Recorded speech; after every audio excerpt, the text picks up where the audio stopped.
Assalamualaikum and hello everyone. I am Mahnoor Nisar and I welcome you all to Class Capital.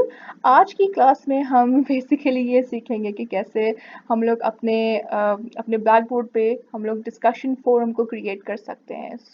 आज के Blackboard teachers guide is all about discussion board and discussion forum. पहले तो हम ये जानते हैं कि what exactly is a discussion forum and why do we use it and why do we basically need it.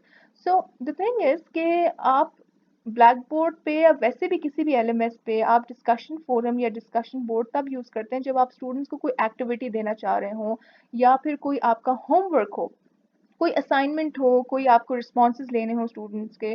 तो आप ऐसा फोरम क्रिएट कर सकते हैं जिसपे इजीली सारे स्टूडेंट्स अपने आंसर्स या अपने रिस्पॉन्सेज या अपना होमवर्क करके पोस्ट कर सकते हैं.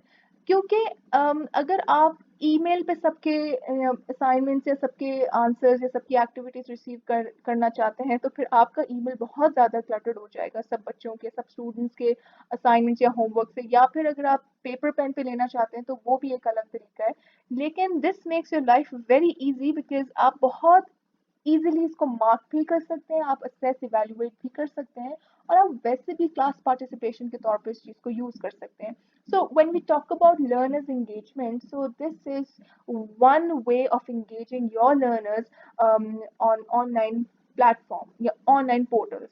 Because अगर आपकी online class है, आप फ्लिप क्लासरूम मेथड यूज कर रहे हैं या फिर आपकी ब्लेंडेड क्लासरूम है या इवन अगर आपका फेस टू फेस क्लास भी है तो उसमें भी आप इस चीज़ को यूज कर सकते हैं, इंटीग्रेट कर सकते हैं अपनी टीचिंग में. सो लेट्स सी कि हम ब्लैक बोर्ड पे कैसे अपने डिस्कशन फोरम को क्रिएट कर सकते हैं. For that first of all आप यहाँ देख सकते हैं कि मेरे साइड बार पे डिस्कशन फोरम का एक ऑप्शन अपेयर हो रहा है जो कि हमने खुद ही किया है. वैसे आपको नहीं शो होगा यहाँ पे, तो बिल्कुल भी नहीं होगा. So for that you need to scroll down और कोर्स मैनेजमेंट पे जब आप आओगे तो थर्ड ऑप्शन पे कोर्स टूल्स का जो ऑप्शन है, इस ऑप्शन को व्हेन यू विल सेलेक्ट या you will tap on it तो आपको ये सारे ऑप्शंस नजर आएंगे. ठीक है, इस कैटेगरी में मजीद सब कैटेगरीज आपको नजर आएंगी और यहाँ पे डिस्कशन बोर्ड का आपके पास ऑप्शन आएगा. You have to click on this. So यहाँ आपको वो अपने कोर्स में कोर्स का ऑप्शन दे रहा होगा तो आपने कोर्स पे क्लिक करना है तो आपको डिस्कशन बोर्ड नजर आएगा. Since we have already created so many activities and so many forums, तो ये सारा थ्रू आउट सेमेस्टर हमने यूज किया है. एक्टिविटी 1 से लेके activity 7, 8 and so on and so forth till week 12. ठीक है, हमने वीक 12 तक बहुत सारी एक्टिविटीज दी हैं स्टूडेंट्स को. तो वैसे अगर आपने कभी कोई एक्टिविटी नहीं दी, अगर आपने कोई फॉर्म क्रिएट नहीं किया किया तो आपके पास एक ब्लैंक पेज नजर आएगा. अब यहाँ पे जो टॉप पे आपको एक ऑप्शन है क्रिएट फोरम, आपने इसको क्रिएट करने के लिए इस पे क्लिक करना है. एंड सबसे पहले तो वो आपसे पूछेगा the title of the forum और the name of the forum. Again it's up to you. मैं यहाँ रख देती हूँ उसका नाम, since it's just a demo, so I will say कि भाई दिस इज सैम्पल फोरम. ठीक है जी. Again, if you want to write any instruction, any description for your students, it's up to you. कोई भी description आप लिखते हैं, XYZ, it could be anything. अगर आपका एक्टिविटी ही आपने यहाँ डालनी है तो आप यहाँ एक्टिविटी भी डाल सकते हैं. अगर आपने कोई लोकल फाइल इंसर्ट करनी है तो आप लोकल फाइल भी यहाँ डाल सकते हैं. सो XYZ ना लिखें, कुछ भी लिखते हैं, आपकी मर्जी है. अगर आपका यहाँ पे एग्जैक्टली वो एक्टिविटी आप डालना चाह रहे हो, उसकी इंस्ट्रक्शंस देना चाह रहे हो, right your responses for example मैं यूजली यहाँ लिखती हूँ कि भाई राइट योर रिस्पॉन्सेज हियर, तो यहाँ पे आप ये वाली लाइन भी ऐड कर सकते हो. It's up to you. उसके बाद you scroll down and you have to make it available since it is a demo video and this is for demo video. तो मैं यहाँ इसको नो कर दूंगी, लेकिन आप यस भी कर सकते हैं. चलें यस ही कर देते हैं.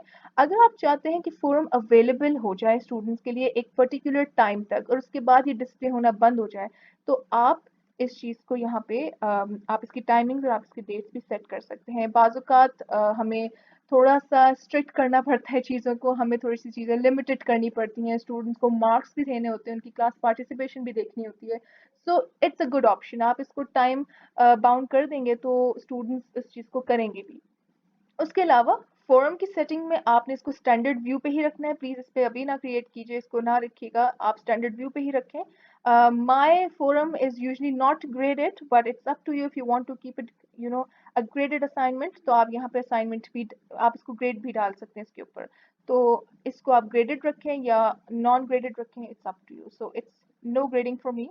उसके अलावा फोरम अलाइनमेंट्स पे आपने क्लिक करना है, थ्रेड अलाइनमेंट पे नहीं करना। अदर देन दैट, आप यहाँ पे allow members to subscribe to forum, yes you have to allow all the members to subscribe to this forum, so you have to click on this।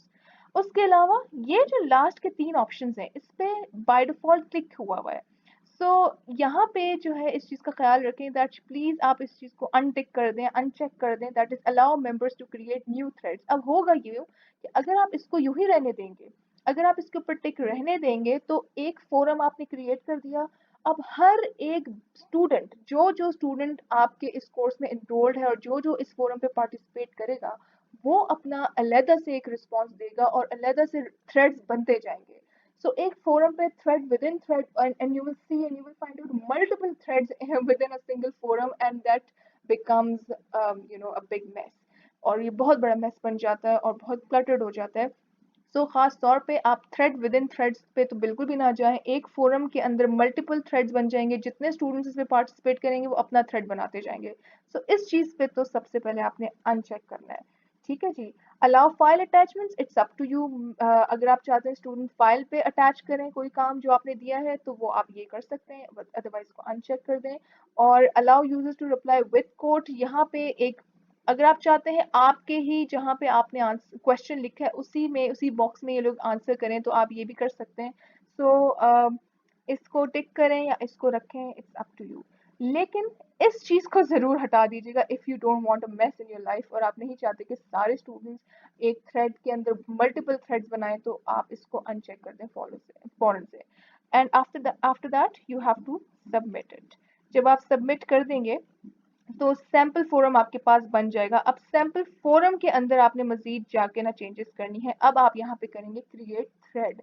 Now you will create a thread, और subject आपका नाम रखते हैं कोई भी activity 1, और चलिए parts of speech हम रख देते हैं इसका नाम। और मैं अपना नाम यहाँ से हटा देती हूँ। पार्ट्स ऑफ स्पीच आपने इसका वीक 1 पार्ट्स ऑफ स्पीच नाम रख दिया, वीक 1 भी चले हटा देते हैं। Parts of speech is the name of the assignment और द होमवर्क। ओवर है यहाँ पे आपने पोस्ट कर दी कोई भी XYZ एक्सरसाइज जो आपने देनी है। आप वर्ड डॉक्यूमेंट से पूरा कॉपी पेस्ट कर दें एक्सरसाइज को, आप वर्ड डॉक्यूमेंट को अटैच कर दें, अगेन ये आपके ऊपर है। और प्लस साइन से आप यहाँ डॉक्यूमेंट अटैच कर सकते हैं। अगर आप करना चाहते हैं तो चलें इंसर्ट लोकल फाइल, एंड अभी आपके सामने फाइल्स आ जाएंगी। फाइनल एग्जाम, फाइनल रिपोर्ट कर देते हैं चलें फिलहाल इस डेमो के लिए। और जब आप यहाँ पे अटैच करेंगे, तो असाइनमेंट एक लिंक फॉर्म में आपके सामने अटैच हो जाएगी। It is taking some time, so let's wait कि ये जब तक हो जाए। चलें जी, अगर नहीं भी होती तो भी कोई मसला नहीं है, हो जाए तो अच्छी बात है। चले, हो गई है, दैट्स ग्रेट। फाइनल रिपोर्ट के नाम से ये यहाँ पे फाइल डॉक्यूमेंट आपकी अटैच हो गया है। सो ये तो खैर डेमो है, तो इसलिए गलत फाइल अपलोड किया, अदरवाइज ये पार्ट्स ऑफ स्पीच रिलेटेड यहाँ कोई एक्टिविटी होनी चाहिए। अगर आपने कोई एक्सरसाइज का नाम लिखना है, XYZ exercise that you have to do, और यहाँ पे आपने इस चीज़ को सबमिट कर देना। जब आप इसे सबमिट करेंगे, तो आपका ये थ्रेड बन गया है। अब स्टूडेंट्स इस थ्रेड के अंदर जाके अपने रिस्पॉन्सेस को लिखेंगे, यहाँ पे रिप्लाई वो करते जाएंगे, वो कोट पे भी रिप्लाई कर सकते हैं, आप इस चीज़ को एडिट भी कर सकते हैं। सो इस तरह से आपने अपना अपना डिस्कशन फोरम क्रिएट कर देना है। सैम्पल के तौर पे मैं आपको एक डिस्कशन फोरम हमारा जो हमने बनाया हुआ है वो मैं आपको दिखा भी देती हूँ। लेट्स सपोज लिटरेरी डिवाइसेस के नाम से we have created a thread. अगर आप मल्टीपल थ्रेड्स देखना चाहते हैं, तो आप ये देखें, एक थ्रेड के अंदर मल्टीपल थ्रेड स्टूडेंट्स ने क्रिएट किए हुए हैं। तो ये उस सूरत में होगा जब आप थ्रेड वाले ऑप्शन को अनचेक नहीं करेंगे। So over here you can see कि कितने सारे मल्टीपल थ्रेड्स क्रिएट हुए हैं, और आपको एक एक करके देखना पड़ेगा। वैसे अगर आप देखना चाहते हैं, सो अब इस पे आ जाएं, द अर्ली मॉडर्न पीरियड। अगर आप इस वाले वीक 6 का जो ये असाइनमेंट है, एक्टिविटी, आप इस पे आएंगे, तो आप इस पे क्लिक करके देखेंगे एक ही थ्रेड में मेरे ही क्वेश्चन के आगे सब ने अपने रिस्पॉन्स दिए हुए हैं। किसी ने फाइल रिस्पॉन्स दिया है, किसी ने खुद टाइप करके रिस्पॉन्स दिया है, और मैं सारे रिस्पॉन्सेज यहाँ पे पढ़ सकती हूँ 1 बाय 1। मैं इसे असेस भी कर सकती हूँ, मैं एक-एक को रिप्लाई भी कर सकती हूँ, मैं इनको मार्क्स भी दे सकती हूँ यहाँ पे, और मैं इनको इनको फीडबैक भी दे सकती हूँ। So it's up to you कि आप लोग कैसे करते हैं, और ये तरीका है आपका डिस्कशन फोरम क्रिएट करने का on blackboard. So I hope you find it helpful and informative. If you have any questions or any confusions, please feel free to ask me in the comment box. You can also contact me personally. All the details are on my channel. Thank you very much.